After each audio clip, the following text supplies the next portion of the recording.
This is Jared with Stampede Blue. This is your Indianapolis Colts post-game wrap, and the Colts got their butt whooped like a snot-nosed brat today in Jacksonville. The final score was 30-10.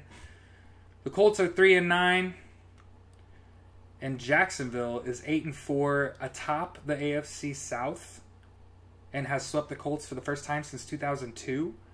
The Colts lost today because on offense they turned the ball over and weren't able to force turnovers on defense or pressure Blake Bortles. Jacoby Brissett was sacked 4 times and threw 2 interceptions, and Blake Bortles didn't do that. I saw an interesting couple of statistics today. One was that Blake Bortles is 14-34 against the rest of the NFL and 4-4 against the Indianapolis Colts. And he's only thrown for over 300 yards a handful of times, but those have all come against the Colts. This is another funny thing I saw today. The Colts didn't force a 3-and-out against Jacksonville's offense until there was 7 minutes and 42 seconds left in the fourth quarter, and at that point I'm pretty sure it was over. T.Y. Hilton had a touchdown today. Did see Jack Doyle go down, but he did come back and is a productive player. Had something like 60 catches on the season. Great job, man. He's been playing his butt off all year. And kudos goes out to our running back, Frank Gore, who moved to 6 all-time rushing ahead of Jerome Bettis. Congratulations, my friend. And it doesn't get any easier for the Colts.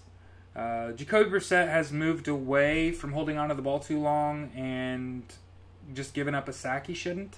And now he's trying to make all of the throws. And when you try to make all of the throws, a lot of times you're throwing bad balls. So this means you're trying to hit a guy that's really not open. But that's where the ball's supposed to go.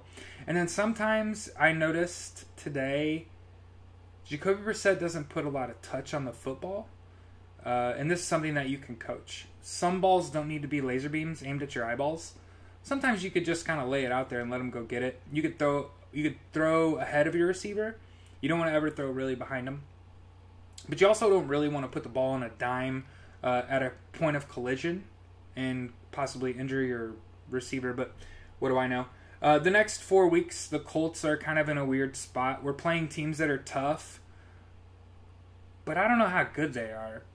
3 of the next 4 Colts opponents aren't really playing a starting quarterback either. I did see Tyrod Taylor went down today, and the Colts play at the Bills next week. But then they play Denver at home on Sunday Night Football. They don't have a starting quarterback. Then they play at Baltimore. We won't really talk about Joe Flacco. But they close the season against Houston at home. And like I said, 3 of those 4 teams don't have a starting quarterback. 4 if you don't count Joe Flacco. But this isn't a Baltimore blog.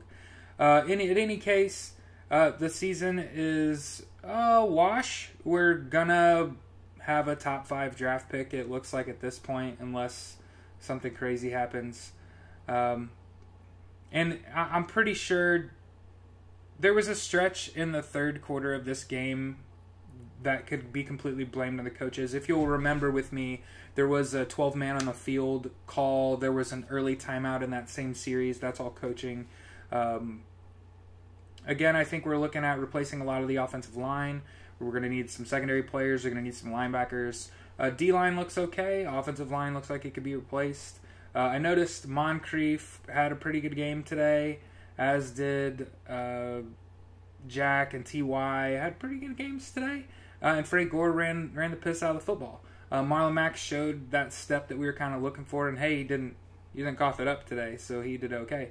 Yeah, it's just kind of one of those games, man. You wish it had come out a different way, but maybe after years of being in the gutter of the NFL with enough number 1 overall draft picks and $100 million on your defense, maybe Jacksonville's for real. I know for a fact Blake Bortles is not for real, but Jacksonville might be. Anyway, this is Jared with Stampede Blue. This has been your Indianapolis Colts post-game wrap, and until next time, go Colts.